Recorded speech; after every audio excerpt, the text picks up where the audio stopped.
Welcome to Tell Us Something. Thanks for being here tonight to support live storytelling in Missoula. My name is Mark Moss. I'll be your host for the evening. I'm the founder and executive director at Tell Us Something. This presentation is being recorded by Missoula Community Access Television as part of a media assistance grant donated to Tell Us Something by MCAT. Winter is traditionally a time when we slow down. Our indigenous friends during winter share stories that they don't share at other times of year. Tell Us Something acknowledges that we are gathered on the traditional, ancestral, and unceded territory of the Pondere, Salish, and Kootenai peoples. Traditionally, storytelling is reserved for the winter months for many tribes. This was a practical choice given the fact that during the other seasons, people were busy growing, gathering, and hunting food. It is in the winter, with the long, dark evenings, the snow and the wind blowing outside, that telling stories is used to entertain and teach the children. Another reason for winter storytelling is that many traditional stories contain animal characters. To be respectful, people wait until the winter when animals hibernate or become less active so they cannot hear themselves being talked about. We take this moment to honor the land and its native peoples and the stories that they share with us. Some housekeeping and sponsor thanks to start us off. Thanks to Imagination Brewing Company for providing the non-alcoholic beer out there at the bar. The theme is Hold My Beer, after all. And they are the only brewery in the state of Montana to brew non-alcoholic beer to my knowledge. So thanks to Imagination. Remember that Tell Us Something stories sometimes have adult themes and storytellers sometimes use adult language. Thank you for choosing to join us this evening. I know that you have many options regarding on how to spend your time and money, and I'm grateful that you have chosen to be here now. Well, getting way ahead of myself. Okay. Tonight is historical in that, there is a perception that Tell Us Something always sells out. Well, that isn't true. We generally give away over 100 tickets. Tonight we gave away about 120, but for the first time in history, the Denison Theater, we have sold out. Thank you.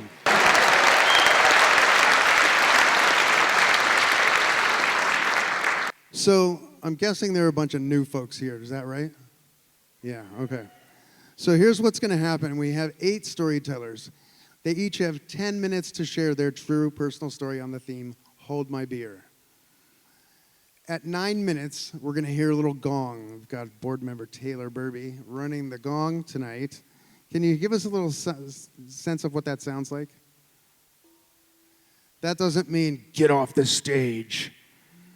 That means, hey, storyteller, if you're not paying attention, wrap it up. And so they're supposed to be on point for 10 minutes. If they aren't done at 10 minutes, she'll give us another gong that'll be a little louder. And if they're still going after 11 minutes, she's going to really knock into it. And if they're still going, I'll walk up and go, hey. That's only had to happen once, really. So one of the things I like to do is to get grounded together. So what I'd like to do, if you'll humor me, is let's breathe. And I do this just as much for me as for you and the tellers. It helps us get centered and relaxed. So we're going to take 3 deep breaths together. And on the 3rd breath, we're going to hum. I know it feels weird. Trust me, it's really cool. All right, ready? 1, 2, 3.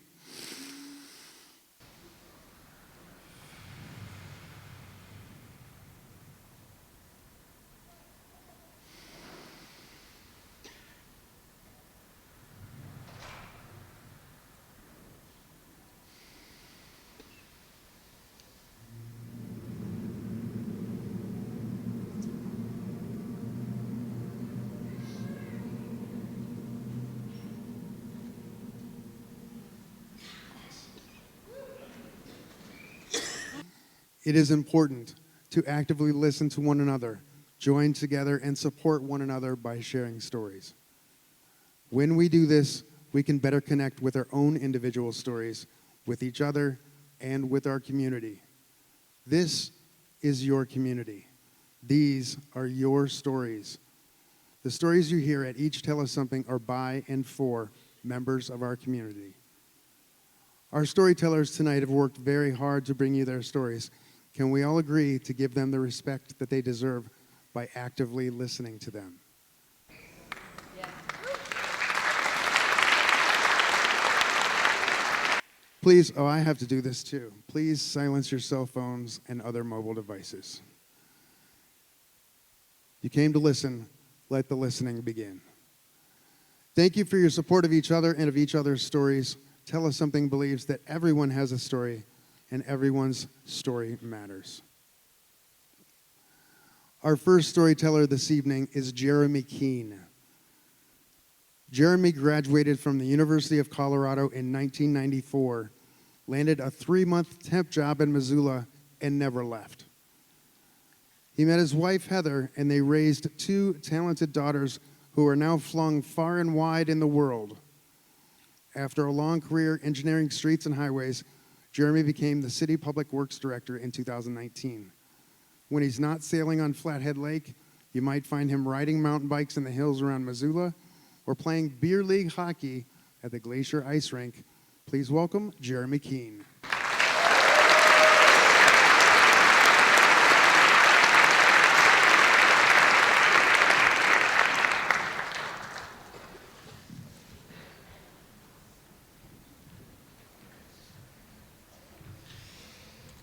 Hey everybody, wow. So you all know what a big gulp is, right? It's that 32-ounce cup that you get at 7-Eleven, comes with a lid and a straw, your favorite soft drink in it. We don't have 7-Eleven around here, but you know what I'm talking about. Every convenience store has one of these things. Well, the best thing we ever did with the big gulp was we glued it to the top of my brother's car. It was my friend Willie's idea. He found this tube of super glue in the glove box. And he was like a little kid at Christmas. He's all looking around and smiling and like, we gotta glue something. So Willie was actually my brother's friend. We were all going to school together in Boulder, Colorado. And we'd hang out. Willie was one of those people you're just kind of drawn to, his energy and his mischief, like moths to a flame. And one of our favorite things to do is to go on road trips. My brother had this 1973 Volvo station wagon that he got from our parents. It was bright yellow, had a 4-speed manual and way too many miles. We'd pack that thing full of sleeping bags and potato chips and beer, some extra oil, till the back end sagged like it wouldn't make it around the block. But it did, and we went places. We went to Newport Beach and went to Mexico and went to the Grand Canyon. And Willie would always go along. It wasn't like you didn't have to ask him or anything. He'd just show up. He'd have his long underwear and his cutoff shorts and his pillow in one hand and his toothbrush in the other. You know, going on road trips with your buddies is a little bit different than going on road trips with your parents. This is the same car we used to take family road trips in. But when you go with your buddies, you see life through a different lens. And Willie's lens was like a carnival. So the last road trip we ever did with Willie was we went to Mardi Gras. And we were hanging around in the backyard, waiting for my brother to get out of class or something like that, and fixing things on the car, which was basically Willie scraping the bugs off the windshield with this spatula that he'd found in the backyard. And he'd slap the car and say, "Fixed." So that's when he found the super glue, and then he spotted the big gulp in the console between the seats. And I didn't think it was a good idea to glue a cup to the top of my brother's car because, you know, it's kind of a piece of shit, but it's his car, and he's going to be pissed that we ruined the paint. But Willie thought this was the funniest thing he'd ever thought of, and he was determined. And He glued that thing right above the passenger side door where you might set it as you're getting in. And I remember there's this picture of Willie standing on the running board with his arm on the door, and he's got his mouth on the straw. And that thing stayed on for 1,500 miles. You'd be surprised the lengths that people go to tell you you've left your Big Gulp on top of the car. They would run after us as we were pulling out of the gas station. There was this whole group of church kids in a van, and it was like a slalom course driving through them as they tried to save the Big Gulp. Or people would catch up to us on the freeway going 70 miles an hour and honk and point, and we'd just wave and smile like we had no idea what they were talking about. Willie liked to do this thing he called Newtons. He'd put the car in neutral and put both feet on the floor and let it start rolling down the hill. So if you remember, Newton's law of motion is force equals mass times acceleration, where force is measured in newtons and mass is a 1973 Volvo station wagon, and acceleration is gravity, 9.8 meters per second going down the hill. And we'd all hang on and we'd watch the speedometer, 75, 80, 85, 90, 95, until the people trying to save the Big Gulp would give up and fall behind. Willie also used to love to get kicked out of things. He would get us kicked out of everything. At Mardi Gras, we waited in the rain to get into this restaurant for like an hour. And by the time we got in there, we were all hungry and wet. And they put us at this little table in the middle of the whole restaurant. And I could tell it wasn't going to work. He can't sit still. He's running around, talking to everybody, slapping people on the back, buying drinks, yelling at the waitress.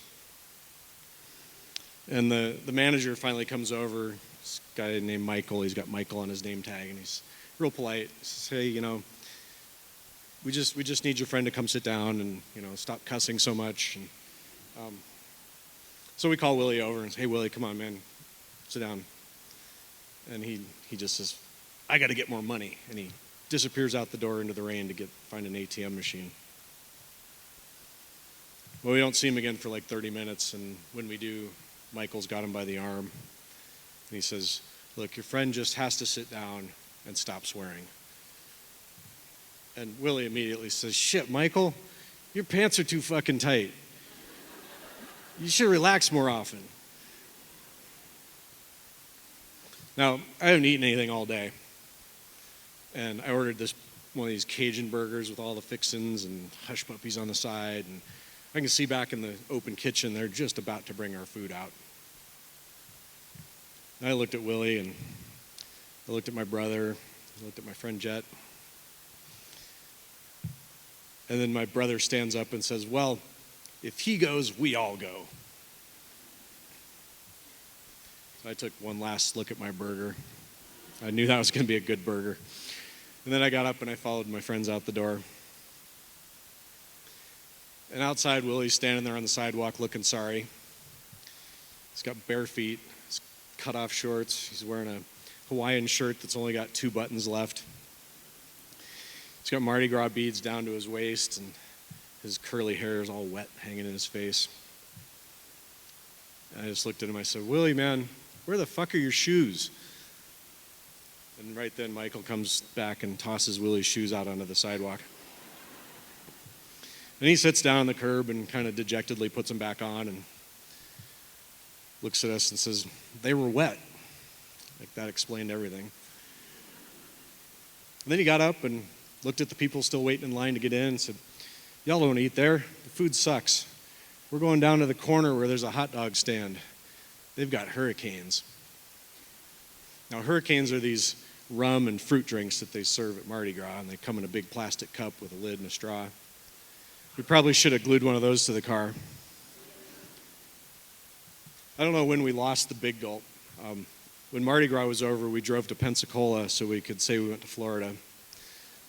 Sat on the beach all day and filmed a kung fu movie about Willie and my brother fighting the waves as they came into shore.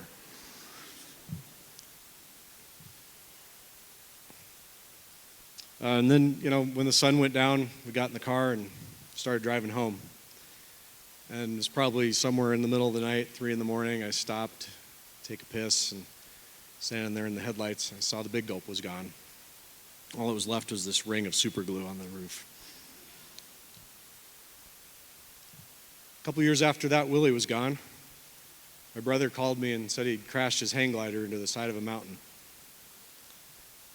I'd never known anybody that died before, at least nobody my age. And for a long time, I just kept thinking we'd find him again, like all those times that Willie would get lost. You could be standing there talking to Willie one minute, and the next minute he'd be gone. And then you wouldn't see him again for like 3 hours. And we'd go looking for him, because, what if something happened? But we could never find him. And then he'd just turn up later at the hotel, sleeping in front of the door. I think some people just burn so bright they're only here for a flash, like a shooting star or a bolt of lightning. And afterwards, you're never quite sure what you saw. That's how it was with Willie. I think we all know somebody like that. If he'd lived, he'd be in his 50s today, and I have a hard time imagining what he'd be like. I like remembering him when he was 20. It reminds me that not everyone gets to stay here for very long. And it reminds me I'm glad I'm still here. I'm glad I get to stay a little longer. And I know Willie's not lost. He knows where he is. We just can't find him right now. Thank you.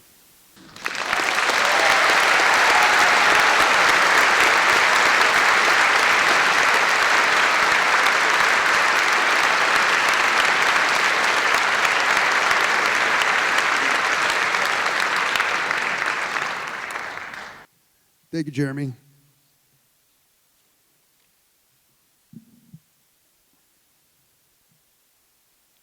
Next, we have Miko Korea. Miko is a believer that a nourishing meal cooked and shared in love will advance soul healing on this planet. She is a co-creator in a sensual healing touch community, a culinary artist, a watercolor dabbler, a gypsy gardener, and an RN that has touched many lives and bodies in this community for over 25 years. Please welcome Miko Korea.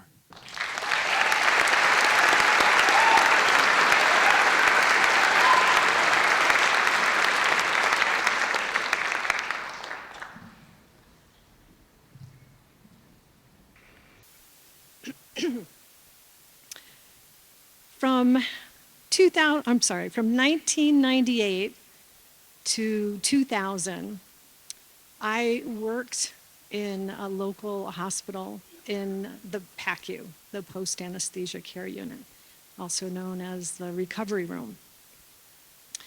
And several times a month, I had to carry a pager and be on call. And for those of you that are not from the pre-cell phone era, that's a way that somebody could get in touch with you.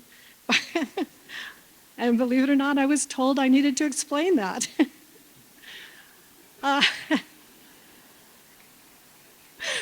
So, as my day off, technically, but I was an on-call day off, and if my pager buzzed, prior to my pager buzzing, I became very acutely aware of the horizon where the helicopters would be coming in. And the helicopters usually meant that somebody had something really awful happen to them, or they made a bad decision, and now they were life flighting in. So I became aware of watching the horizon, not just when I was carrying a pager, but it became a heightened sense that I noticed things in the sky.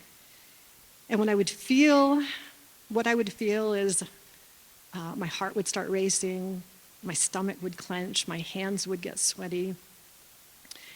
And it really helped me to tune into that sense of embodiment like how things felt for me.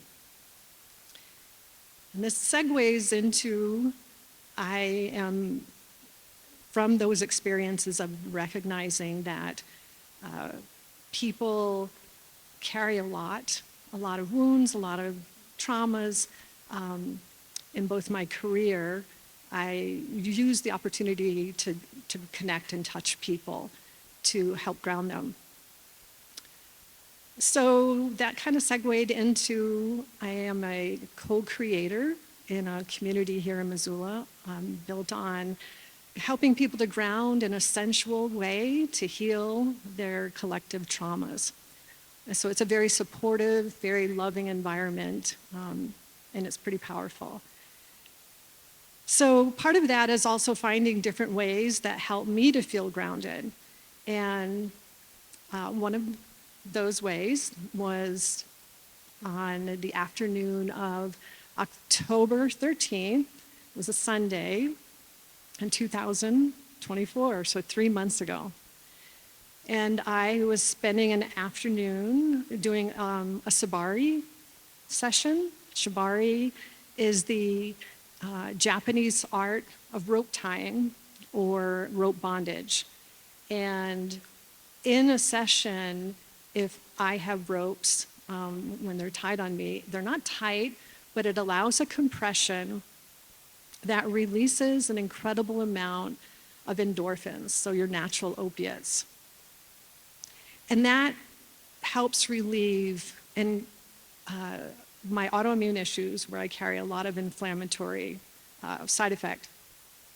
But it also helps me really ground into a deep space of connection and wholeness. So on that afternoon, after that session, I was out running some errands, and I had just, as I was out running the errands, I was listening to a chorus sing. It was a song, but it's a mantra, a Hindu mantra called Om Hari Om. And Om is considered by the Hindus as the sound of the universe, or the universal sound. And in that sentence of Om Hari Om, it's a mantra to call in relief from suffering for each of us. It's like a global prayer to help relieve our suffering.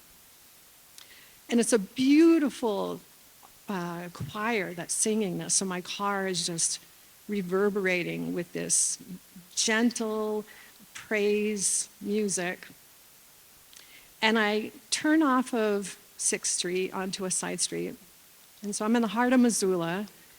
And I look up on the horizon, and something catches my eye. And my first thought is, it's a helicopter, which after all these years, I still have a bit of a response to them.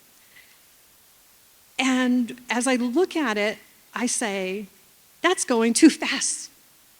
And it is literally, in less than a blink of an eye, it traveled across that half of the valley. And I stop. I'm in the middle of the road, no cars. It's a side street, not a lot of traffic. But I stop, and I look at this. And in this microsecond observation, I say, what the hell? And there above me, it's not a helicopter. It's bigger than a helicopter, but smaller than an airplane. It's kind of glowing metal, so it's got its own radiance. There are no lights, no reflectors, no propellers, no jet engines, no turbo boosters or thrusters. There is no chemtrail across the sky. It's dusk. I looked at my clock on my dashboard, and it was 5:09 p.m. And I, like super fast, took in these details that it's silver. It had kind of a triangle type shape front, and the body had what I would say would be wings, except they were tipped up and they were shaped like flattened triangles. And on the one wing, there was an arch of red it was an arch, but had red symbols. And it was like an arch, and then there was another arch below it that had red symbols. And they were just out of focus where I couldn't make out what they were. But this spacecraft was just above the tree line. And there was no seams on this craft and no windows. And immediately, I had this sense of incredible love, like grounded in love. I didn't have the sweaty hands. I didn't have like the clenched stomach. I didn't have that visceral response. It was just the opposite. It was beautiful. And as I'm looking at this spacecraft, I want to say spaceship. I mean, I've said all it's, I said in my head, no words, in my head, because I had such an incredible sense of love, if you're a UFO, you could totally take me. And by golly, that craft slid over to the left and turned slightly toward me. And I realized at that point we were communicating. And I got a download that without words, there were no words. It was just the sense of knowing that my mission is to love myself abundantly and to let that spread out to others and to teach them about self-love and connection and let that ripple out through our planet. And I was recognizing that the sense and the feeling that I had from this experience was equal to the sense that I had when I had the ropes. Very grounded, very loving, very reassuring. And so I don't know what you would do if you saw a UFO, but this is what I did. I said, thank you. And then I drove away.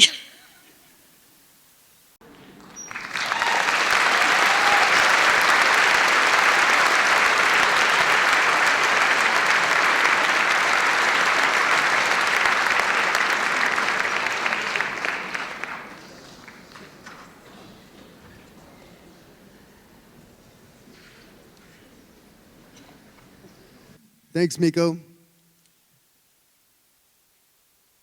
Tom Attard was born and raised in the great state of Montana and is a father, husband, general contractor, ultra runner, and lover of all things outdoors. You can find him most dark winter mornings running a trail on any of the surrounding slopes. In constant motion from birth, Tom rarely sits still. Skiing, rafting, fishing, hunting, running, and finding any excuse to get out there. Please welcome Tom Attard.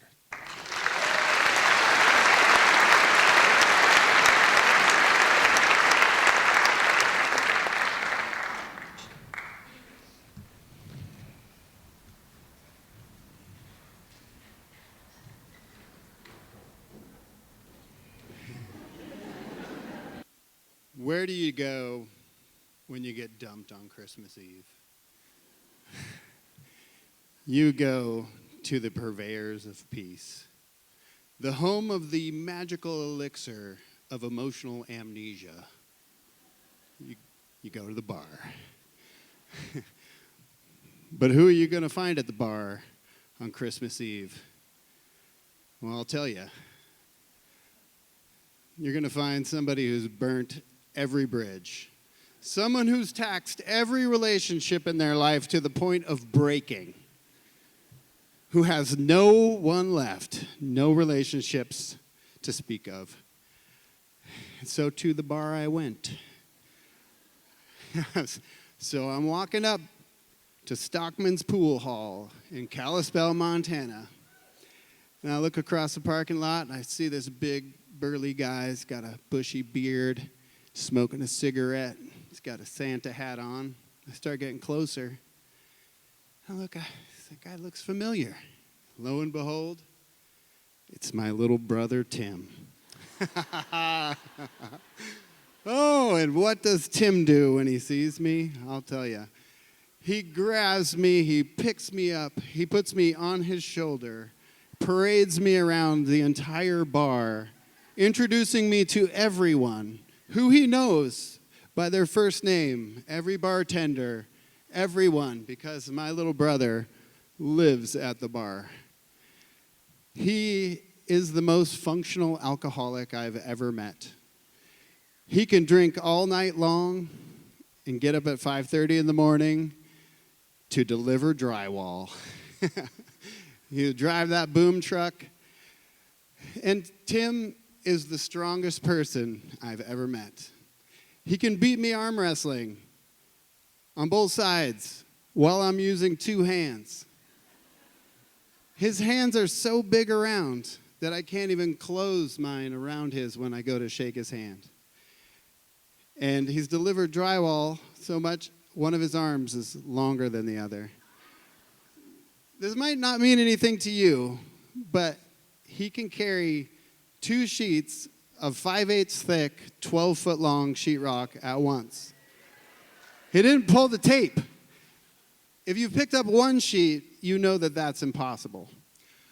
So, calling him my little brother was a misnomer. He's taller than me, 6'3", just super strong. But I didn't have much of a relationship with my brother. For about a decade, I only saw him twice a year at most, Thanksgiving and Christmas. And that is because if you ever got a call from my little brother, it was from one of two places. He either is going to call you from jail or from the hospital. And that's because he was also the bravest person I've ever met. He never backed down from a fight. In fact, he'd fight 4 or 5 guys at once, which often lands you in the hospital.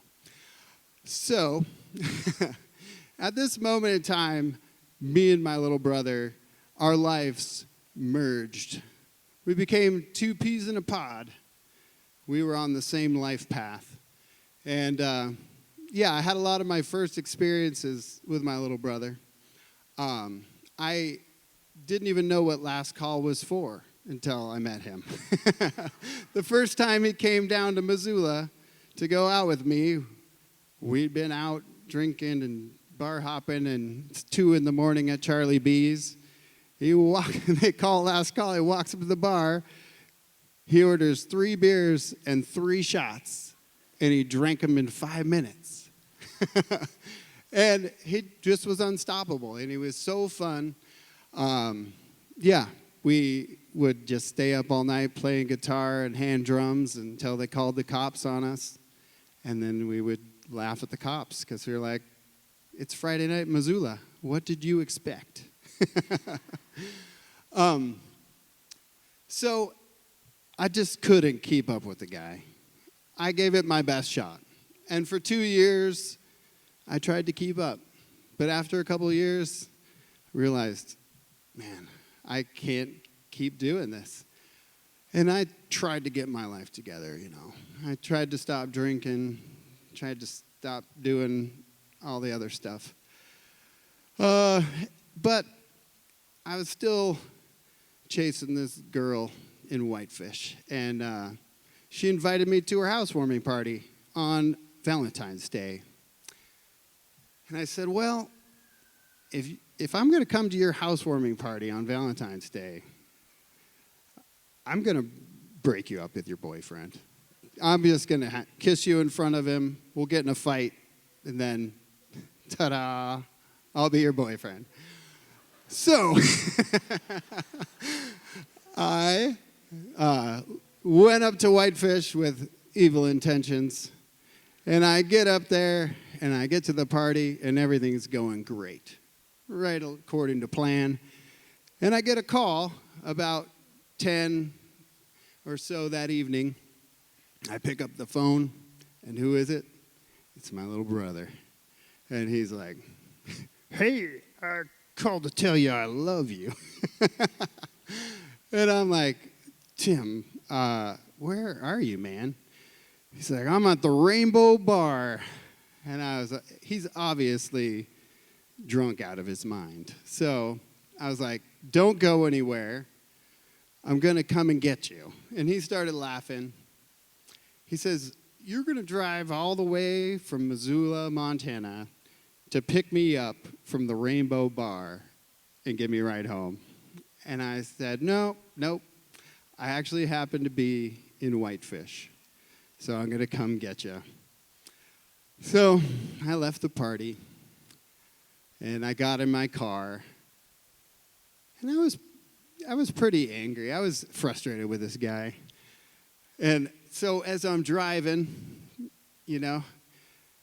I'm working up this whole lecture in my mind. I'm going to give it to him. And I get to the Rainbow, and I pick him up, and we're driving him back.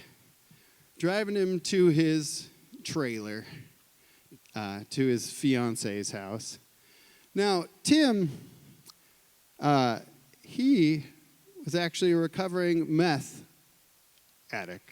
And he'd been on and off meth and Oxycontin, back and forth. So to Tim, alcoholism was a recovery program. A lot of people, recovering alcoholics, will become chain smokers. Tim, recovering meth addict, became an alcoholic. This was actually the best he'd ever been doing in his whole life. He had a house, he had a fiance. But we get back there, and his fiance and stepkids are there, and he walks into the trailer. He trips over this broken TV, and she's just like, "Tom, you got to get him out of here. I don't want him around the kids." So I was like, "Okay, I understand." So we go out on the porch, and I'm going to let him have it. So I tell him, "Tim, you are impossible to love. You are destroying yourself. Like, what is your problem? Do you hate yourself? Are you mad at God? Do you have some kind of bitterness or anger? What is going on?" And he looked at me and he said, "I made my peace with God. I don't have a problem with anything. It's the people. Too many people have hurt me too badly. And I just can't. I can't stop. I can't change." And I wasn't going to let up. I was like, "Man, you can change. Anybody can change. I'm trying to turn my life around. You can do it. Like, come with me." And he says, "I can't change. I'll never change." And the more he'd said that, the more frustrated I got. And I'm finally just really in his face, and I'm like, that's not true. You can change. And he looks me right in the face, and he said, "Tom, I'll never change. I've seen it. I'm going to die." He said, "I love you. Goodbye." And I was even more angry. I was like, it's impossible. You don't know that. You can change. You just got to try. And so I just, he wasn't listening. I said everything I had to say, and I walked away. I got my car, and I drove back to Missoula, and I was deeply frustrated, but I was confused, and I wanted to believe so badly that people change, that I could change, that Tim could change. And 4 days later, 6 in the morning, my phone rang. It was my mom. She was crying. And I said, I know. Tim's dead. And she said, how do you know? I said, he told me. And that began a decade of a journey of living my life as a memorial for my little brother Tim, to do all the things that he'll never be able to do and to experience all the things he'll never experience. And I got that phone call and I went to my fridge and I got my last beer. I went outside and I opened it up and I poured it on the ground. And it's not been an easy road. I didn't find sobriety right away. A week here, a month, 6 months, still going. But I realized along the way that the strongest thing that I can do is to admit that people hurt me and to feel my feelings. And the bravest thing that I can do is to choose to trust people and give them a chance. And so that's what I do every day. And I do it all for Tim.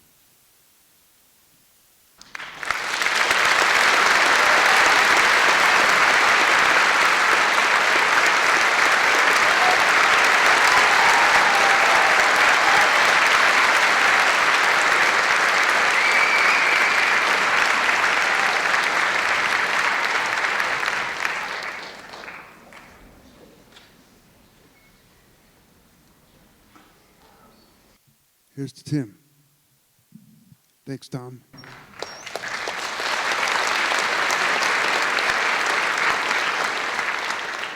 Our next storyteller is Kali Neumeister. Kali is 33 years old and was born and raised here in Missoula. A counselor by trade, Kali enjoys the quiet life of reading and storytelling and the adventures of skiing and scuba diving. Please welcome Kali Neumeister.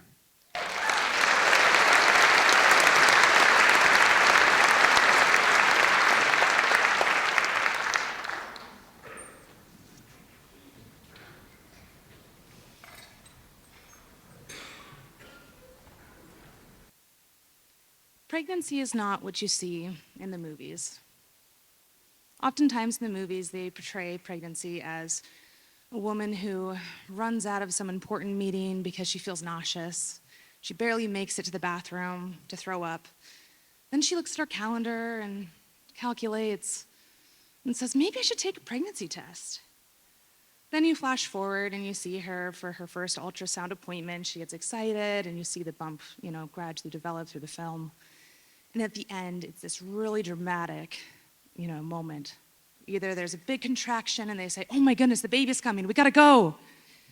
Or the water breaks at the most inopportune time with friends or at a restaurant. My experience with pregnancy was a little bit different. After I found out I was pregnant, I go on my chart and I contact my doctor and say, hey, I had a positive pregnancy test. And they say, congratulations, we'll see you in a month. Oh, okay, well, what do I do in the meantime? Oh, yeah, sorry, here's a pamphlet you can read. Okay, so take my prenatals, don't drink alcohol, avoid substances. What about the diet stuff? Okay, cool. So then you go to your first doctor's appointment. That is my child right there. Spoiler alert. So then you go to your first appointment, you get your ultrasound, they say everything looks good, we'll keep following up every month. And then you hit about your 28 weeks of pregnancy and you go in for your glucose test, which I have a few pregnant people in my life, so I did know about this, but not from the movies, for the record.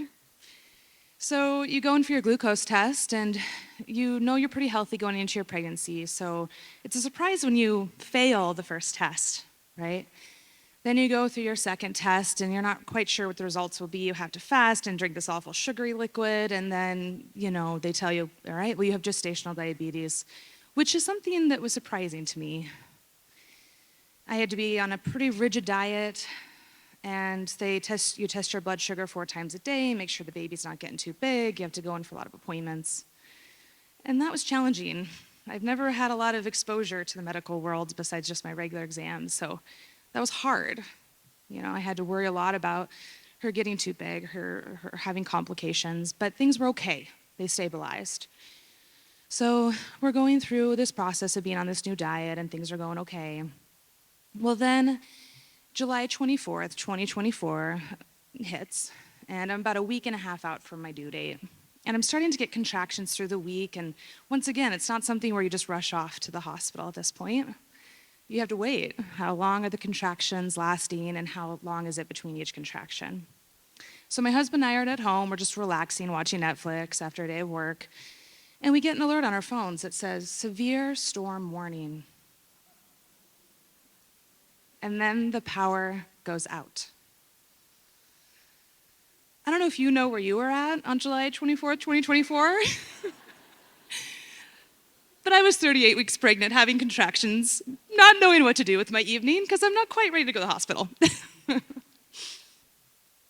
So what do we decide to do instead? We don't have our entertainment for the evening, so we decide to, look through our list of things we have to get done, set up crib, check, clear out the nursery, almost check. We had a desk we wanted to assemble, before the baby arrived. So what do? We drag this, this box out, we pull out this desk, and we have pieces all over our kitchen island. I put on my headlamp, and my husband has his headlamp on. We're lighting candles, and we just got to get this desk done before the baby gets here, right? It's the only logical thing. And so I hand him a wrench, and I hand him a bag of the tools. Just give me a sec. Okay, I'm good. What's the next step?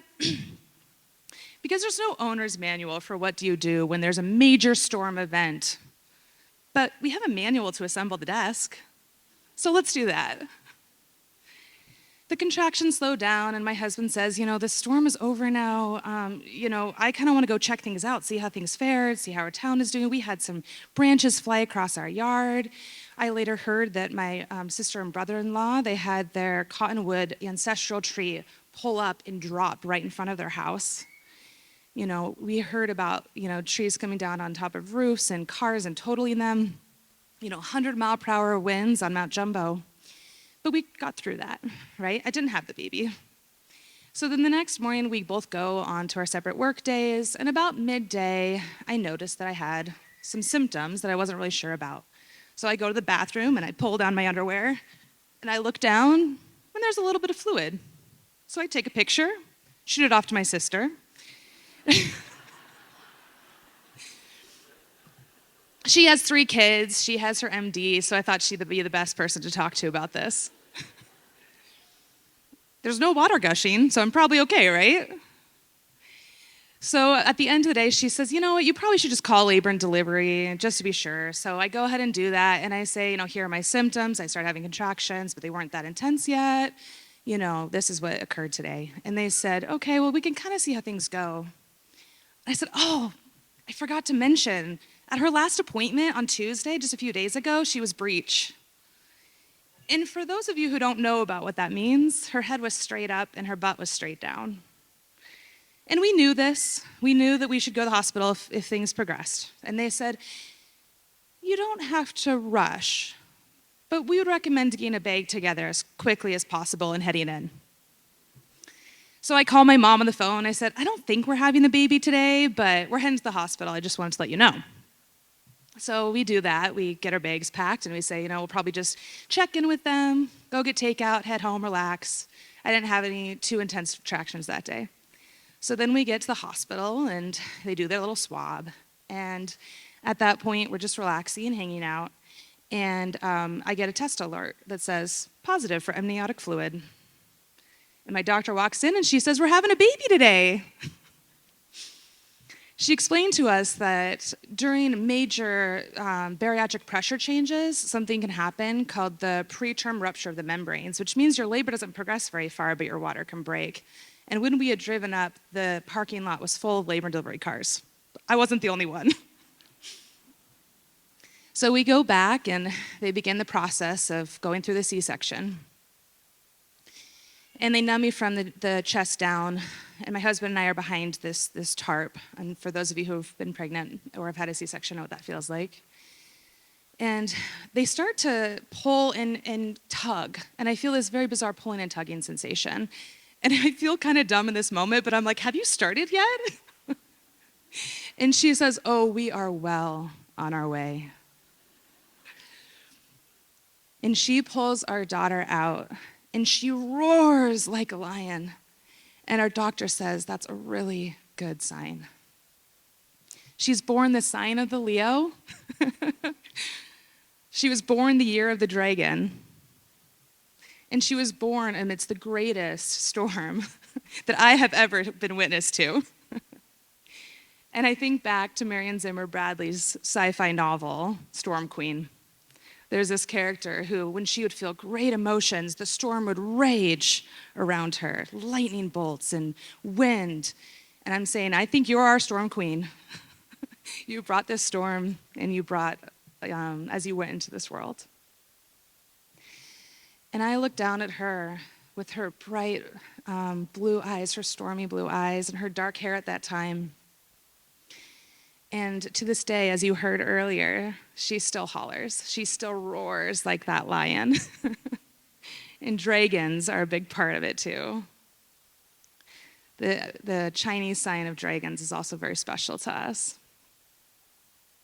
And I look down at her, and I say, this is your new home now. You're safe. If we can survive this, we can survive anything. Thank you.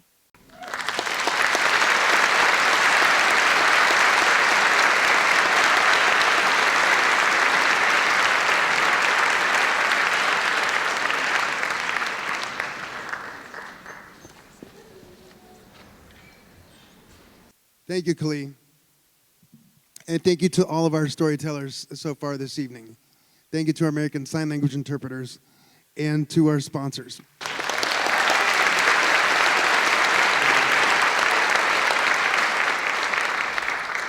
Thank you to our story sponsor, the Good Food Store, helping us to pay our storytellers, and to Wide Tide Designs for buying the food to feed the storytellers at the group workshop. Thanks to our media sponsors, MissoulaEvents.net and Missoula Broadcasting Company, including the family of ESPN Radio, the Trail 103.3, Jack FM, and Missoula Source for Modern Hits, U1045. Thanks to our in-kind sponsors, Float Missoula and Joyce of Tile. Learn about Joyce at joyceoftile.com. All right, I'm getting on. Here we go. When you patronize these businesses, please thank them for their support of live storytelling in Missoula. We're going to take a 10-minute intermission, stop by the bar and grab an NA beer brewed by the only brewery in the state that brews NA beer, Imagination Brewing Company. After that 10 minutes, when we return, we'll have audience participation. Thanks so much, and we'll see you in 10 minutes.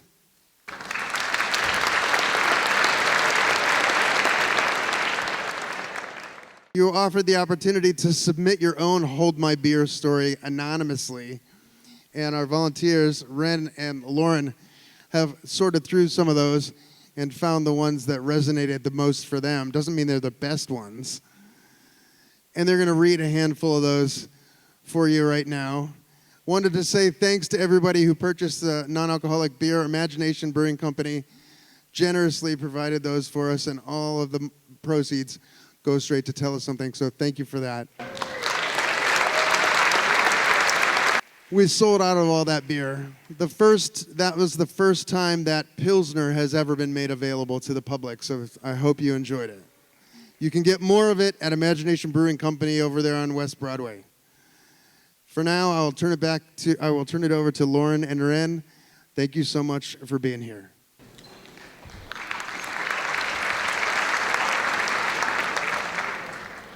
Driving from Arica, Chile to Santiago, Chile, 4 dudes, case of beer, bottle of Pisco being passed around, get pulled over. Officers proceed to flash 10 fingers 10 times, indicating 100. Then point down the road and flash 10 fingers 15 times, indicating 150. We thought that they wanted a bribe, but they were just informing four dumb gringos the speed limit.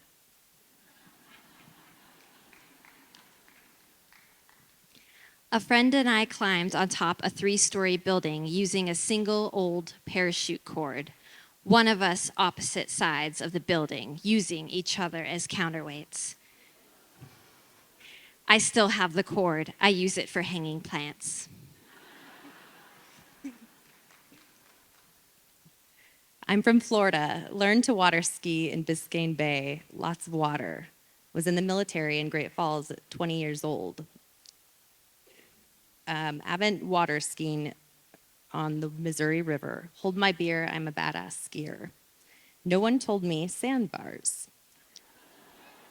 Hauling ass on one ski, leaned to the right, way to the right. I hit a sandbar going so fast, the ski stopped, and I bounced on the water and sand over, bouncing and tumbling, beat to shit. When I stopped, the ski caught up with me and smacked me in the butt. So much for Montana water skiing. I never again tried to ski here. I just held other people's beers while they made fools of themselves.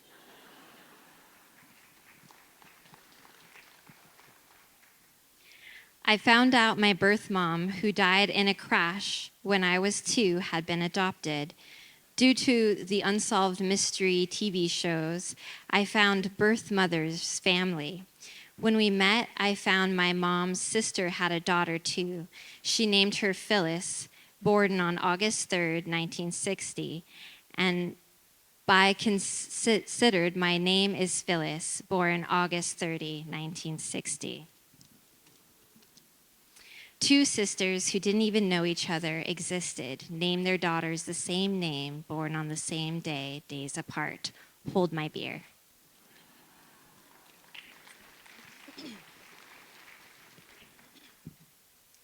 While visiting Amsterdam, we decided to join a pub crawl tour of the red light district. We met some friendly Canadians who were all about having Vegas bombs at each bar we stopped at. It was all fun and games until I found myself throwing up all over the sidewalk right in front of an exotic dancer in her window booth. Started stumbling my way home and could see my hotel across the way. But due to the canal system, I couldn't get to it without getting totally turned around and lost. Next thing I knew, I was wandering down a highway and a Dutch ambulance picked me up. Lucky for me, ambulance rides are free in Europe, and I got dropped off at my hotel with only a stern talking to about walking on the highway. I love Amsterdam.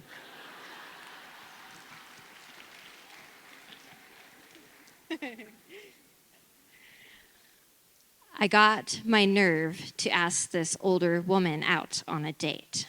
She accepted, and after dinner and beer and a movie, I was driving her home when she got sick and threw up out the window. She then said, "We have to go back and pick up my teeth."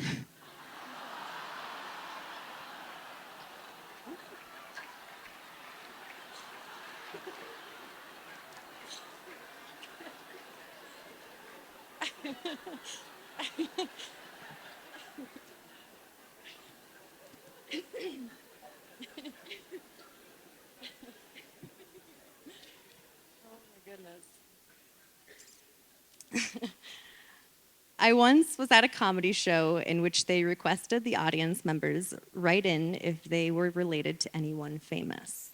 This is my submission.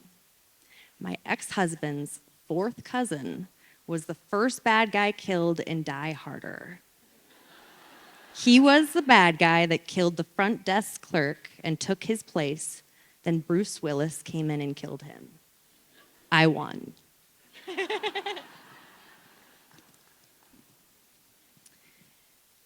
The time I kept eye contact with Mike Trush continuously and then smiled. Nodding my head, I began the slow motion journey of approaching them, not trying to rush, but with intention. I finally arrived in front of them. I awkwardly stood behind them for a moment and said, "Hey." They smiled and grabbed their hand as they went outside. We both had drinks and were grinning. "Hold my beer," I said, and then I went for it and kissed them.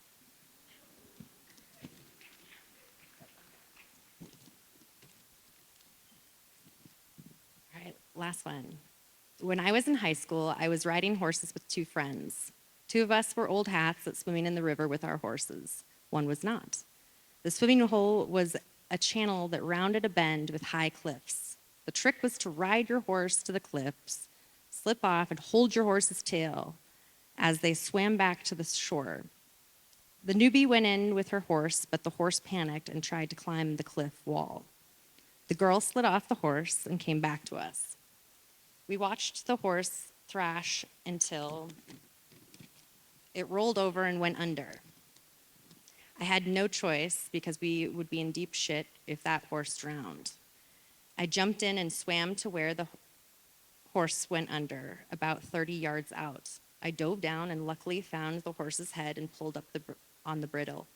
The horse swam a little with me, but I had to hold its head up with one arm and stroke with the other. Oh, and I had Levi's on, and it felt like swimming in mud. I would stop and feel for the bottom about 3 times. Finally, I was able to stand up and held the horse's head above water and used that leverage to keep myself standing. It just laid there until, boom, it came bolting up and was able to stand. I was exhausted, the horse was alive, and no parent would ever know.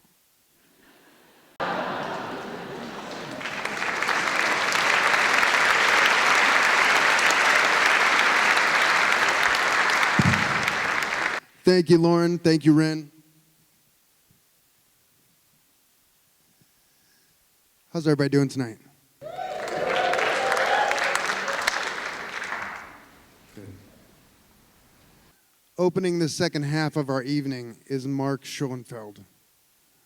Mark has been a lot of things: a window washer, a screen printer, public radio host, middle school teacher, an adjunct professor, to name a few. One thing he's always been is a writer of stories, songs, and poems, which led him to earn his MFA in creative writing from the University of Montana. Mark is a disgruntled Texan, and his family now calls Western Montana home. His work has appeared in print, online, and on air, which you can find at markscho.com. Please welcome Mark Schoenfeld.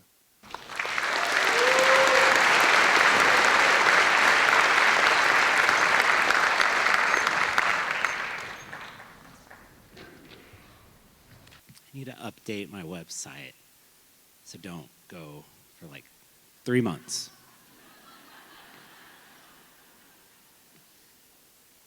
I should start by saying that I can't tell you where this story takes place. The main reason is that I would like the option to go back. If I, wanted to. I was a sophomore, just finished my sophomore year of college. I'd never been abroad, but here I was, halfway across the world. And that night, one night, we went out on town, a couple guys from the program and myself. We were on a mission to buy bootleg DVDs. So we were in this open air market, and the two guys and I had invited this guy I'd met in the country to help us because we had no idea what we were doing. And he was going to show us around this open air market and teach us how to find bootleg DVDs. And it was a lot like I would imagine trying to find like a woodpecker or something in Greeno Park, because there's a call. It's kind of staccato. It's D, D, D. And you listen and you kind of move around past like some fake Gucci purses and D, V, D. past the row of CDs and other trinkets, there in an alley was a man with 2 suitcases. And I imagine probably sunglasses. I can't really remember, but he was trying to look nondescript. And we went, and we had invited this friend, Jimmy, along, and he was talking to the man, and he was like, okay, and he motioned for us to come back. And he opened up these 2 suitcases, and it looked like he had knocked off a Blockbuster video. They were overflowing with DVDs, and we were just like digging through them because, this was a long time ago. DVDs were a really big deal. I don't even think Netflix was mailing them yet. And if I was a college student, so I wouldn't have been able to afford it. And these were $1 each. Anyway, I was glad Jimmy was there because he was able to kind of point out some issues that we might have with these DVDs. Like, for example, it was 2002. The third Lord of the Rings movie hadn't come out yet, but there it was in this suitcase. Return of the King. Except instead of Viggo Mortensen, it was Tom Cruise. And I had to buy it, and it was Legend, and it was still a good purchase. And the same was true. Well, Jimmy also noted that there would be some movies that were in theaters, and they were probably filmed surreptitiously. So I bought The Bourne Identity with Matt Damon. Terrible quality. Pretty good movie. He's all like confused about who he is, and he's a spy. So we bought some DVDs, went and had some food, and someone got the idea over beers to pretend like I was famous. See, my 2 friends in the group both had family from this country, so they could really blend in. They could speak the language, and Jimmy obviously was from the country. I was not, and I stood out. And I can't tell you what country it was, but you can just guess that I stood out. And so they said, let's pretend like you're famous. It's not a big tourist town. And I said, okay. And they said, who do you look like? Who could we say you are? And I said, well, I've been told I look like Matt Damon. And you'd have to imagine me skinnier, with more hair on my head and less on my face, but a little bit. I also get Louis Anderson, which keeps me humble. So anyway, Jimmy and I go to this fountain area where people are taking pictures and hanging out and talking, and a couple minutes later, my friends from the program come and approach us, talking excitedly, come up to me, want to approach me, but Jimmy's kind of holding him back. But then I'm like, no, come on. And they come, and I sign autographs and take turns taking pictures. And as we had hoped, there were like 2 more people, maybe 4. And then I, kind of repeated it. And Jimmy's like talking to the people on the outskirts. And I can't understand a word he's saying except for Hollywood and Matt Damon. But I'm just signing, taking pictures with people, and I'm just caught up in it. And then I look around. If you were to zoom out, it would be this one white speck in just a sea of non-white people. Basically the inverse of Missoula.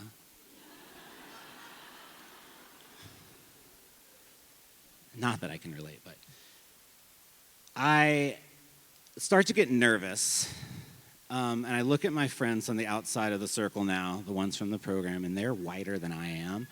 And past them, there are these like 2 kind of official-looking people watching us and not happy.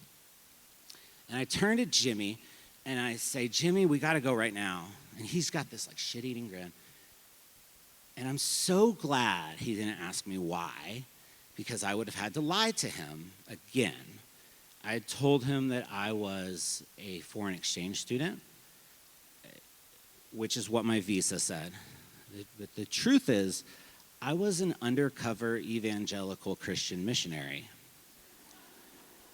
And I was breaking every rule in the rule book. I had come to the country a few weeks before and spent all this time in this basement, so you can imagine, with this guy who looked like a youth pastor telling us how to do things. And I'll never forget his goateed face, the way it distorted when he told us how Christians were still persecuted in this country. And so they gave us code words, like God the Father was Fred, Jesus was Jed, and the Holy Ghost was Casper. Christians were family, and the organization, which you've maybe heard of, I won't say. They're real crusaders, though.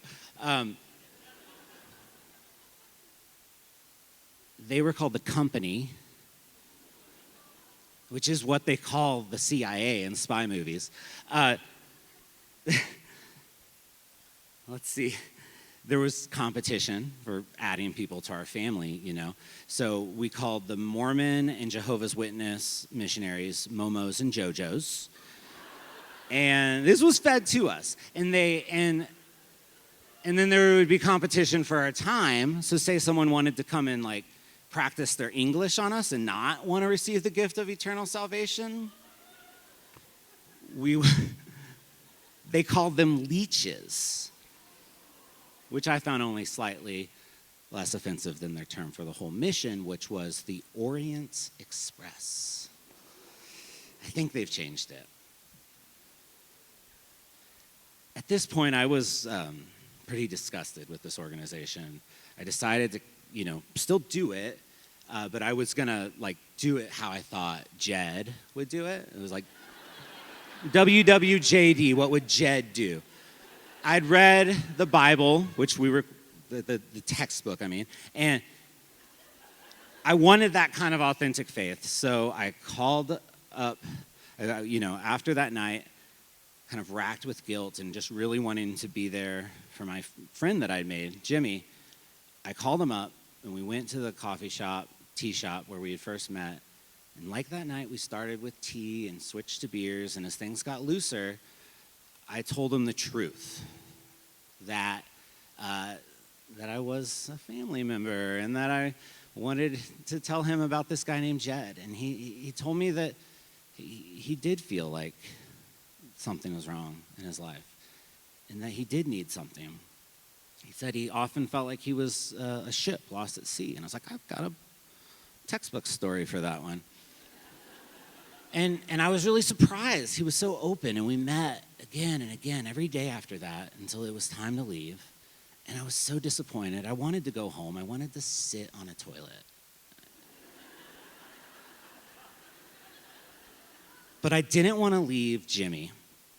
The company told me it was my hubris, that I wanted to convert it. But what the truth is, the night before I left, Jimmy looked at me and he said, I am 60% sure Jed is real, but I'm 100% sure I'm a sinner.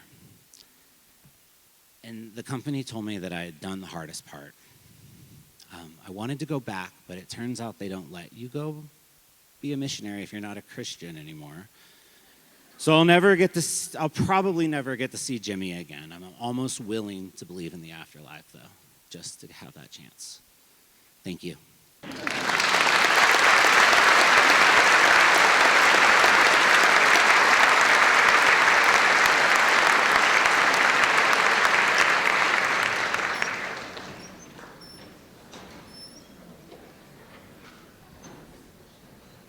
Thank you, Mark. Next up is Tess Sneeringer, who has lived in Missoula for 6 years and landed here after spending the first half of her 20s as an outdoor educator across the American West, far away from her childhood home in Washington, D.C. Telling a story for Tell Us Something became a Missoula bucket list item after she saw her first show in 2019. So she told a story in 2021. But then she stayed in Missoula longer than she thought she would, so she'd figured she'd do it again. Her first appearance featured a survival story set in the Utah desert, and she's back tonight with another survival tale, this time of high school social life.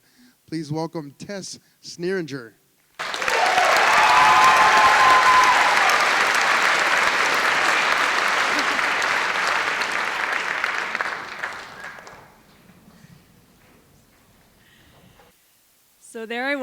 sitting on the hood of my mom's pink Toyota Avalon with my twin brother, David, and our friend Paul, waiting for the cop in front of us to call backup. It was 2009. We were juniors in high school, and it was Halloween. And we got ourselves into this situation because I decided to go to a party I was barely invited to. This was really David's friend's party, and he was always Mr. Popular. And I had my friends, and we knew our place, and we were not popular. And that is kind of how David and I existed in elementary school, middle school, high school, the whole way through. So much so that when we got to this new high school, on my first or second day, I'm still meeting people, and they're like, "Oh, you're David's sister." And I was like, "Oh, that was fast." And I guess I gave my parents a little relief by making friends in the first place, because I saw an email left up one time on the family desktop that said, "Tess had friends over last night. Thank God." But it was junior year at this point, and the social standings had been set. But tonight, David knew he needed a ride home from this party, and he wasn't cruel, so he invited me to the party. And yes, I had my friends, we had our place, but you know, if you're not popular, like, okay, maybe tonight I could be popular. And so I go to the party, but I go late, and I leave DC, where we grew up, and go out into the suburbs to this house I've never been to, in a neighborhood called Chevy Chase. That is the name of the neighborhood. And this is the land of manicured lawns, big houses, cul-de-sacs, like safe, quiet streets. And again, I don't know this girl well enough to ever have been to her house, so I'm like trying to decipher the house addresses. This is before smartphone GPS. And I finally find it, and I pull over into the first parking spot I find, and I do have a flip phone, so I text my brother, "I'm here." And he comes out, and he's dressed as a ninja, so I can barely see him, and he's like beckoning me from the bushes. And I'm like, okay. So I follow him through this gate, down the stairs, into this basement where there's full high school rager ensuing. There's natty light, there's beer pong, there's scantily clad Halloween costumes, and I am dressed as this like punk goth girl. And I have a black wig and black lipstick and fake piercings and like a studded belt and combat boots, and I love that Halloween costume, but that night it might have worked a little too well because I went into the party and barely anybody recognized me, and I really hope that's because it was the costume and not just because they really didn't know who I was. But I tried my best, I socialized, I held my own for about an hour until we hear pounding upstairs on the front door. And sure enough, out the like basement windows, we see red and blue lights, and the party is officially busted. And despite the host having told everybody that if you go out the back door, it only leads to the front, everybody goes out the back door. And people are hopping fences, army crawling through bushes. It is a complete cluster. Everybody's scattering, and I just glue myself to my brother because I have no experience running from the cops. This is well outside my comfort zone. And our friend Paul attaches his fate to ours and joins our team of escape. And so we make our way around to the front of the house where we're kind of in the bushes, but we can see the street. And we see the cop car kind of rolling down the hill away from us, chasing our friends. And so we make a break for it because I parked the car a little bit up the hill. And the second I get my hand on the driver's side door, I see the reverse lights from that cop car speed way back up the hill at like 20 miles an hour and stop right in front of us. Officer comes out, introduces herself as Officer Becky, and she asks me, "Do you know where you've parked?" Like, where I've parked? What? And I look around, and I see that I am blocking the neighbor's driveway. They have a car in that driveway, and in the following moments of silence, I realize that I am the only reason the cops have busted this party that I was barely invited to. So I turn back to Officer Becky, who has a second question, which is, have you been drinking? And I say no, because I have not been drinking. And she walks closer to me, and she smells me, and she goes, "You've been drinking." And I'm like, what do you want me to say? But in my head, my father, the ever-present lawyer in my life, has told me that if I ever end up at a busted party while sober, I should tell the cops to say I offered to take a breathalyzer test and make them put it in writing. And so Officer Becky says, "You've been drinking." And I say, "Breathalyze me." And Officer Becky doesn't even have a breathalyzer test. She's a traffic cop. She came to give me a ticket, maybe tow my car, and ended up accidentally busting an underage party. So I'm sitting on this hood with me, my brother, and Paul, who are probably cursing my name, offering to give breathalyzer tests.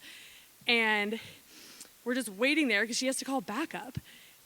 And these two fools decide to make polite conversation with Officer Becky. And they're like, "Oh, I'm so sorry you have to work on Halloween. That's such a bummer." And this cop is like, "Actually, it's my favorite night of the week to work." I'm like, "Wow, okay, super fun loving person here." And then she decides she wants to search us. And again, these two, really emboldened tonight, decide to put their recently learned civil liberties course material to an application and say, "Do you have probable cause?" And she asked them, "Well, do you have any weapons?" My brother is dressed as a ninja. He goes, "I have some nunchucks." These are my nunchucks. I took karate. And he's used them for his costume, hands them over. She searches us. She doesn't find anything. And she asked me for my ID. And I look nothing like my ID. I have a black wig on. I have all this stuff. So I hand it to her, and I'm like ripping everything out of my face. Wig off, piercings out, like trying to smear my makeup, just trying to it's me, I swear. And that's about as much as she has to do with us until finally this second cop car comes out. And this guy comes out. He's probably like 20 years old. And he just walks up to me and gives me the breathalyzer test. And I'm like, "I don't know what to do with this. Like, how do you use this thing?" And so he takes it back, he unwraps it, he undoes the straw, hands it back. And Officer Becky goes, "You can take this, but you're not gonna pass." And in my head, I'm like, hold my LaCroix, watch me. And I blow into this breathalyzer test, hand it back, and I see this young cop just flip the screen a little bit to Officer Becky, and then I can see it. And there's 3 beautiful zeros, passed with flying colors. And Officer Becky goes, "Have a safe night." And that's it. So the 3 of us get in the car. We're all mad at each other for how the other handled the situation. But we get back to our house in one piece, and Monday rolls around. And the school day is pretty uneventful for me, but then I get to softball practice. And one of my friends comes up to me, and she's just like, "Hey, are you and Monica okay?" Monica's my softball co-captain. And I'm like, "Why would Monica and I not be okay?" She goes, "Oh, well, she was at that party, and she got her 3rd citation, and now she has to go to court." And in my head, 2 things. One, the first 2 citations were not my fault. The 3rd one, definitely, yeah, I will take that one. But the first 2 were not. The second thing that I realized is my name has probably gotten drugged through every AOL instant message group chat, every side conversation. People probably hate my guts, but I'm not even worth being angry to my face about. I'm that unimportant. And in that era, that was kind of worked out in my favor because I didn't have to deal with their hate to my face. And I can't say I dabbled that much into the popular crowd anymore in high school. But we made it. My friends and I graduated. College got better. Years after college got better. And so I just want to say, if any of you are in high school or have a high schooler for which any of this sounds familiar, this too will pass. And if you peaked in high school, I am so sorry. Thank you.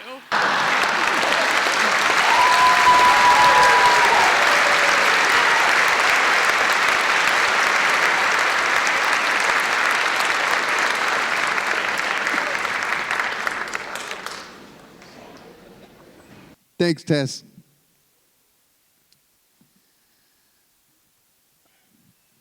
Kelly Provost is a survivor, a thriver, a liver, and a lover. She loves Duran Duran, fashion, laughing and dancing. Watching people be proud of themselves is her favorite thing ever. Her goal is to create a community of people who love themselves so much that they inspire others to do the same. A life coach, a life lover, a life liver, please welcome Kelly Provost.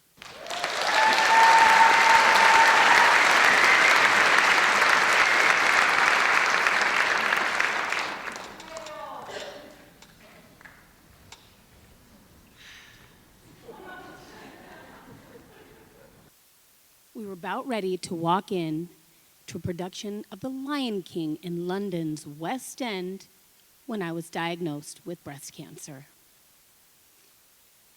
Now, I always knew my breasts were going to kill me. When I was 12, I thought it was going to be from embarrassment because I realized for the first time that they're supposed to be there. 13 and 14, more of the same. I'm buying bras for just very little content, but it's making me feel a little better about myself to, be a part of middle school. 14 and 15 come, and boy howdy, so did the knockers. Violently, seemingly overnight, they appear. Think 2 globes on a stick. Not what I ordered, thank you very much. So the tone of the embarrassment shifts from non-existent to, oh my God, I gotta hide these ladies. A very intricate, very large lever and pulley system exists to keep them bound and where they're supposed to be and hidden, saying goodbye to button-up shirts and sassy straps and, God forbid, strapless on any occasion at all.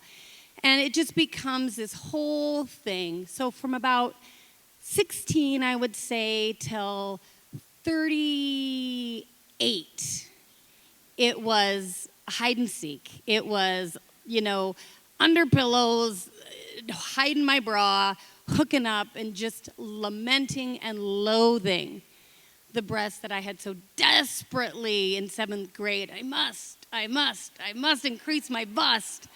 Be careful what you wish for. So I had looked into getting a breast reduction before. And when I was about 21, I had some good insurance. And I made the appointment, and I went in, and they had said that that was all fine and dandy, except for that I wouldn't be able to nurse future babies.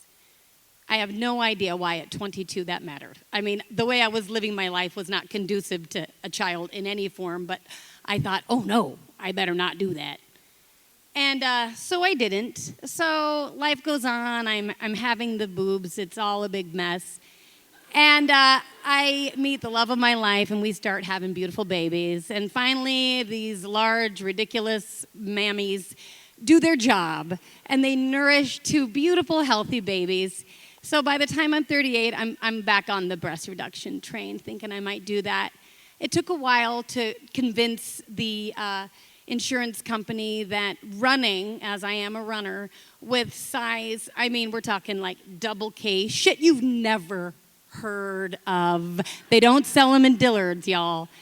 I'm sending pictures after a 20-mile run, like that ought to do it.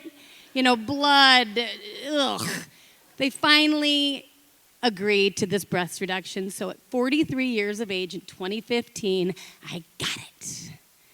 And you're going, what took me so long? Well, I'll tell you this. I finally had the figure I had wanted. I was proportioned. I was happy. They were beautiful. And so from 43 to 44 to 45, I bought all the clothes I wanted to. I do love fashion. I was having so much fun with it.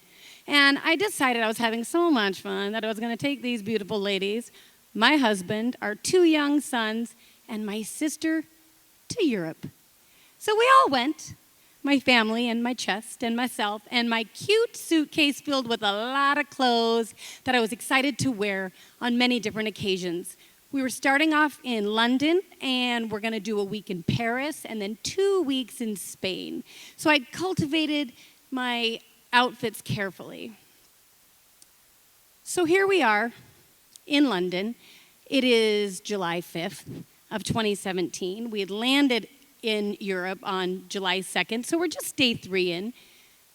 We'd had a day of sightseeing, and we're going to have a little lie about in our flat in London before the night's events. We were really excited about this one. The kids, because they like The Lion King. Of course, it's on London's famed West End. We know the production is brilliant. Costumes, acting, all of the events. I'm mostly looking forward to looking good with London's elite in the West End, having a fabulous meal, soaking it all in, nodding. Yes, I see you. You look so good. Me too, right? And, just really enjoying a night out with London's culture. As one whilst with expectations, they begin being dashed almost immediately. What turned into a 3-hour break turned into a 2-hour break, turned into a 1-hour break, and I don't look fabulous. I'm hot. I hate being hot. We're late. I hate being late.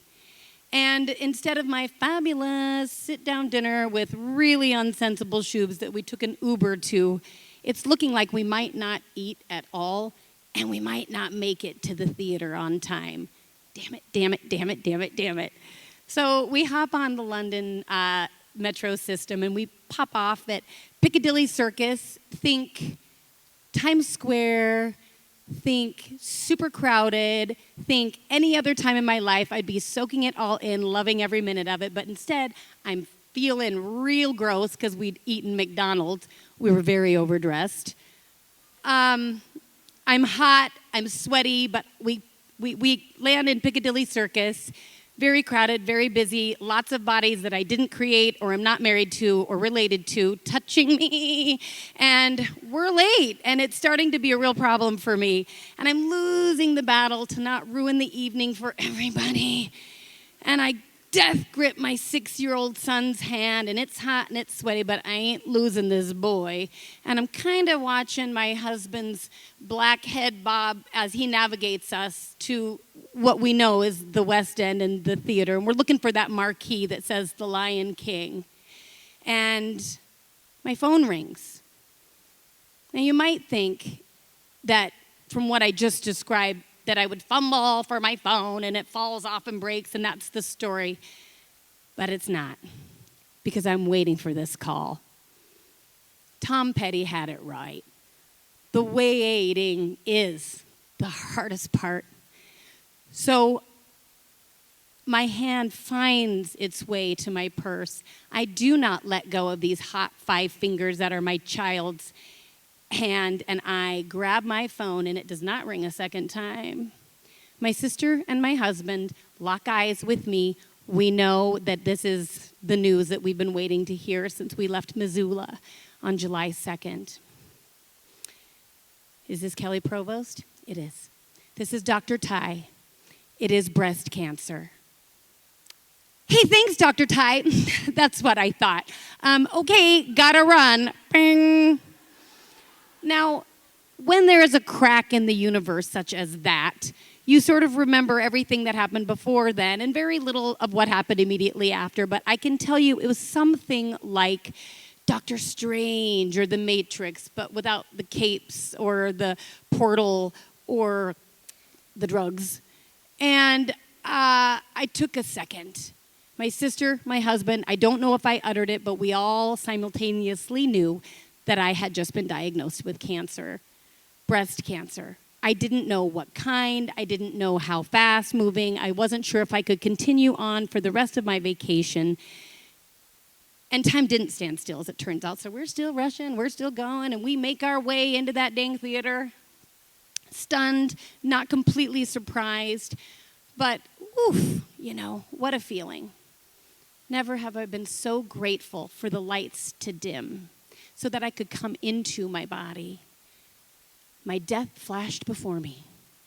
And unlike other times I'd fantasized about my death, because I had, let's face it, this time I wasn't thinking, oh, they'll be so sad. I was like, man, I married a good man.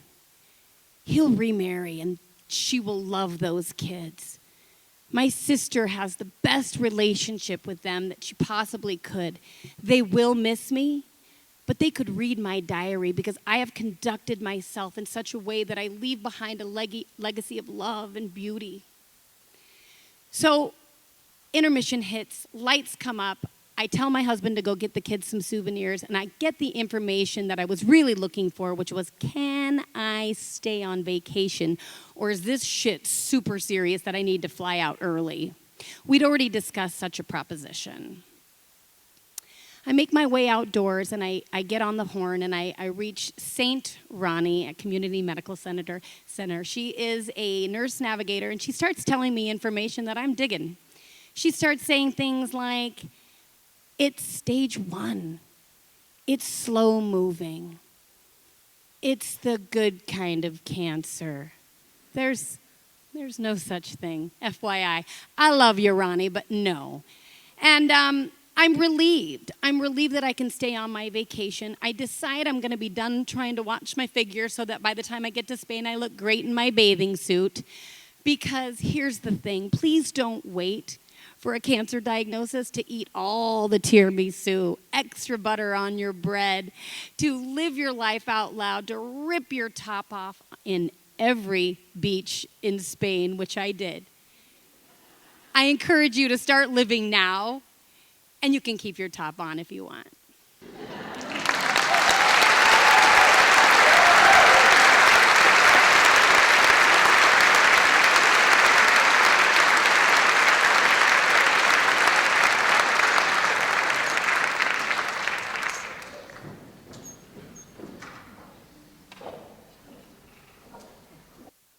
Thank you, Kelly. Closing out the show, Jeff Ducklow has always loved nature. As a youngster, Jeff Ducklow spent most of his free time playing in the woods and felt more at home than he did anywhere indoors. He considered nature his friend even into adulthood when he decided to turn his passion for nature into a career as an adventure guide. Yes, Jeff felt he and nature were buddies. A belief he wholeheartedly embraced until the following events shook his faith and gave him more insight into the nature of nature. Please welcome Jeff Ducklow.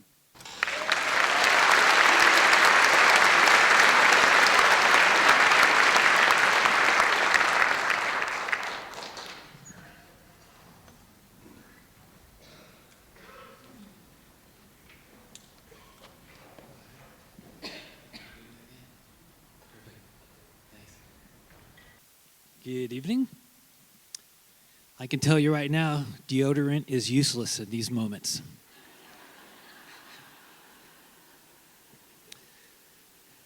So before I tell you what happened on August 7th, 2015, I need to clear up a couple things. The first thing is, it wasn't when I looked back that I knew what I did was stupid. I knew before I did it that it was stupid. The second thing is, even if you graduate from Princeton Theological Seminary with a master's in divinity, yes, a master of divinity,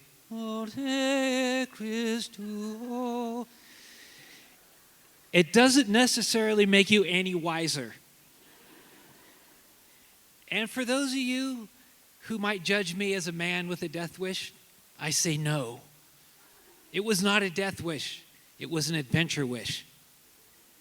So skipping over the part where a seminary grad who is headed for ministry becomes an adventure guide heading towards a glacier, I'm going to save that for the next Tell Us Something with the theme, Hold My Bible. But since this is Hold My Beer, it was a warm Alaskan summer day, and I was paddling in a remote fjord all by myself because it was my day off from sea kayak guiding. It's at this time I got one of the worst ideas I've ever had. It was the most unrecommended, the most dangerous thing I could do that day. I decided I would approach one of the most powerful, unpredictable forces in nature. I would approach on my sea kayak a tidewater glacier and touch it with my bare hand. Now again, I did not have a death wish, but I have to be honest, I always admired family trees that had really interesting deaths. And I thought, being crushed by a glacier, that's pretty good. I had seen others like trampled by elephants in Borneo or died after catastrophic igloo collapse. I never wanted a mundane death like died while choking on a hot dog at the state fair. That wouldn't do. But crushed by a glacier, not too shabby. So I decided today was the day. As I started paddling, I'm thinking, this is a terrible idea.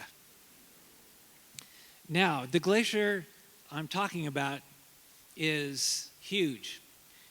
At the face of it, where it comes into the water, it's a mile long. It's about 500 feet high. It stretches back. It's basically a river of ice going 13 miles up to some very high elevation, where it's a 700 square mile ice field. So, I don't know if you've been around glaciers, but it's basically this river of ice always moving downhill. And the Tidewater Glacier in particular is very unstable because as it comes into the ocean, that water is starting to erode the foot of the glacier, making it even more unstable as the rest of it continues to move downhill. And sometimes they pop, they crack, and at other times it might sound like an incredible boom of thunder when a big chunk of ice will break off the face of the glacier and land in the water.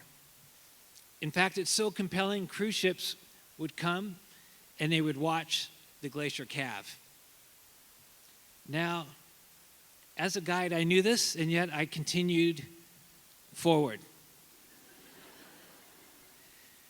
The other thing about the glacier is when it calves off, it leaves big icebergs in the water. And in this case, it really matters because you've heard of the phrase tip of the iceberg. These tips were huge. These were very large tips. After the last story, I want you to hear I'm saying tips.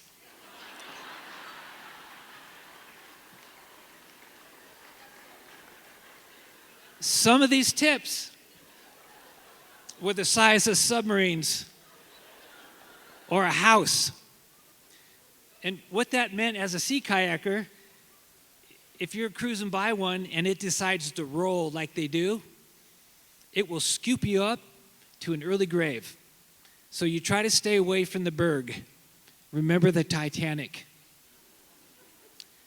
So now I'm paddling, and if you've ever been in Alaska, you also know it's so huge that it's almost impossible to judge distance. I'd never gone anywhere this far with my clients. So an hour and a half had gone by, and it seemed I wasn't much closer. And then I get to the spot where I'd seen cruise ships stop, where they watched the glacier calving. And calving, by the way, doesn't involve cattle. I was confused for about a month up there, looking for cows in the water. Someone help them. It's just big chunks of ice that break off and become icebergs.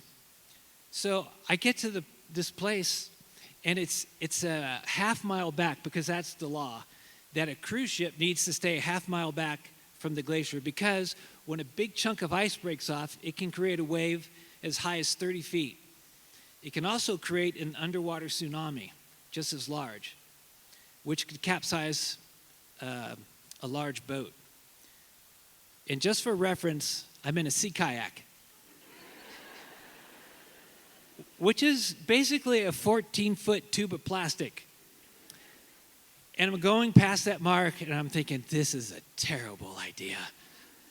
But somehow, I feel like I'm being sucked in against my will. I thought I heard the ice saying, "Come to the ice."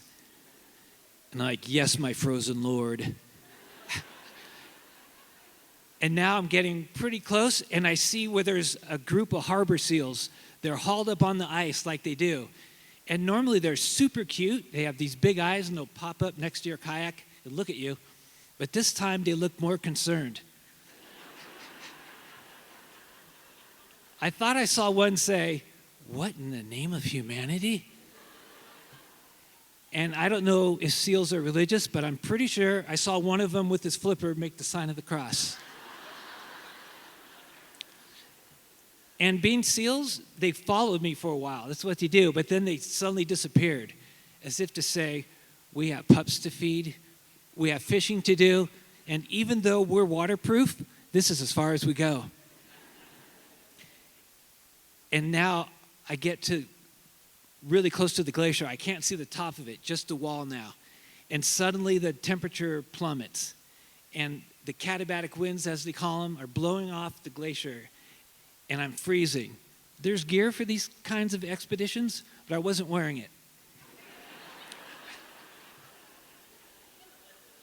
And I'm getting up closer to the glacier, and it's amazing. It's blue, it's white, and it looks like giant rock crystals rising up from the sea into the sky. It's like I landed on another planet. I'd never been this close before. And then I remember why I went, and I kept on going. And now it's like 50 yards, 25 yards. What am I doing?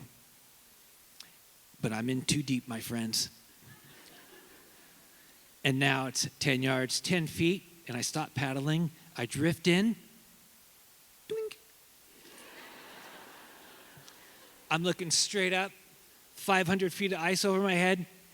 And I don't know if I touched it too hard.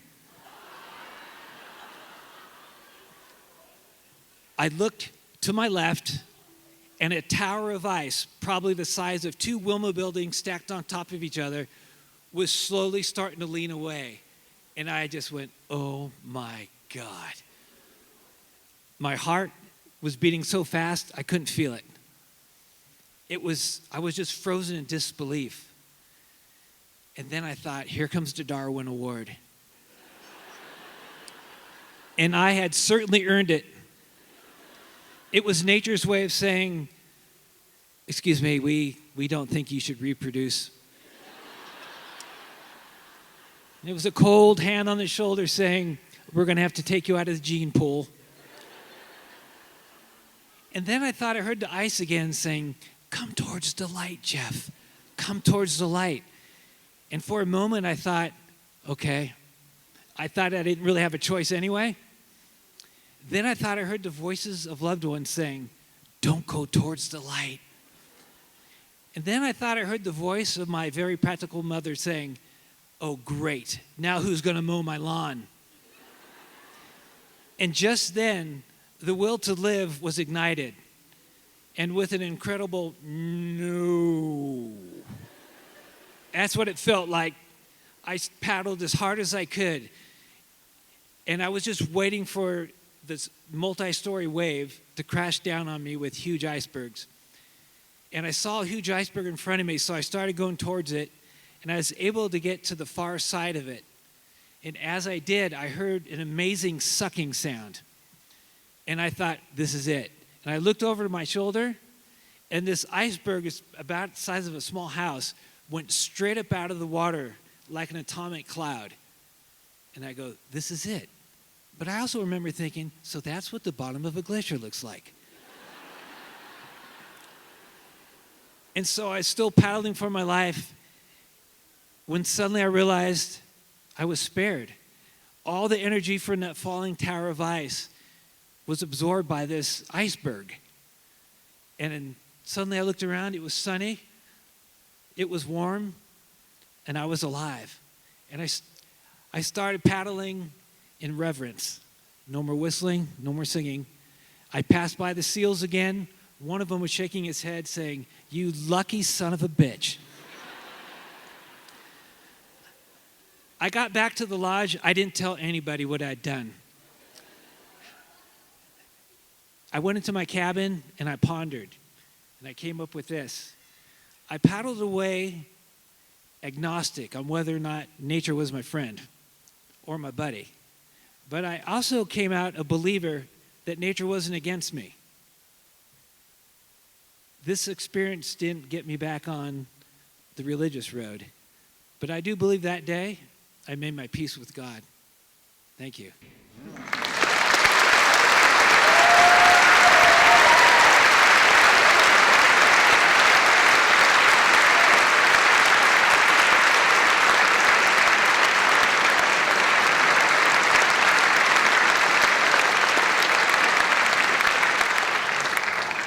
Thank you, Jeff, and thank you to all of you for being here tonight. Thank you to our sponsors, and thank you to all of our storytellers this evening.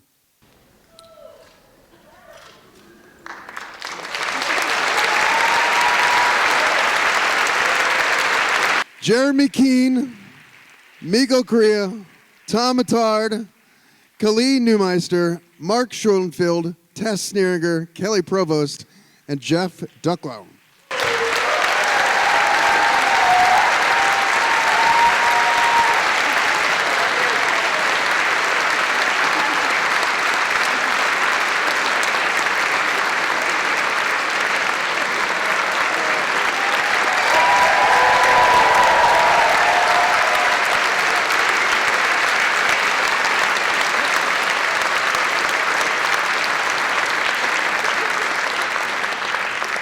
Usually I can tell you when the next show is, but there's so much that we got going on behind the scenes right now that I can't talk about it. I'm not sure when exactly it's going to be or even where. So stay tuned to our social media channels and our newsletter to find out more about that. For now, I say thank you so much for being here. Have an awesome night. Happy New Year.